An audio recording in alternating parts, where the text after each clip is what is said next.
And joining us live from London via Skype is commentator Jonathan Sacerdoti. Hi, Jonathan. Good morning, Meredith. Thank you for joining us again. What's the latest from London? What's the atmosphere like on the streets? So everyone's had a good night's sleep, and luckily for us, the weather also broke last night, not just the news. Yesterday was the hottest day for many years in London. And the good news is that, as far as we're aware, the baby and mother are still both well and still healthy and doing fine. And so far, their request for privacy has been heeded. There are no photos yet, nothing like that coming out. Yeah, and I have to ask, there's so much talk about the name of the child. What can you tell us about that?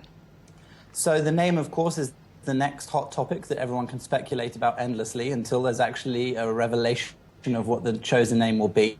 A little bit of research tells me that, judging from the family tree of the Windsor family, there are certain hot names that are likely to be chosen. That's if they go according to history. The most favorite name, the favorite name in the bookies is currently George. There are 3 previous Georges. Then it could be Edward, which ties in at the same. Henry, Andrew, Charles, John. These are all names that could be in the front running. But of course, again, it's speculation on our part. We can't know what the young couple are thinking and quite how much negotiation goes on between them and their desires and the actual royal family itself. Sure. And have you heard or seen anything especially fun or eccentric as people celebrate the birth? I mean, how far are people taking this?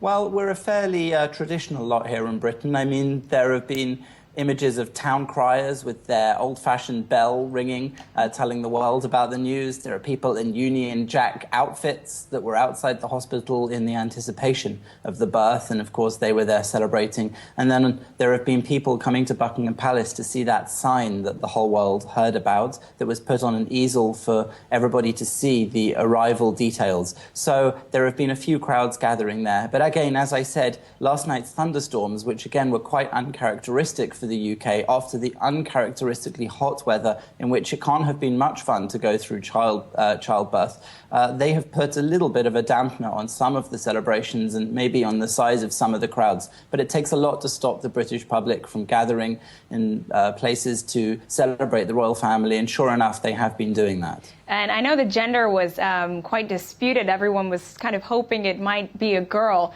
What have the reactions been to it being a boy?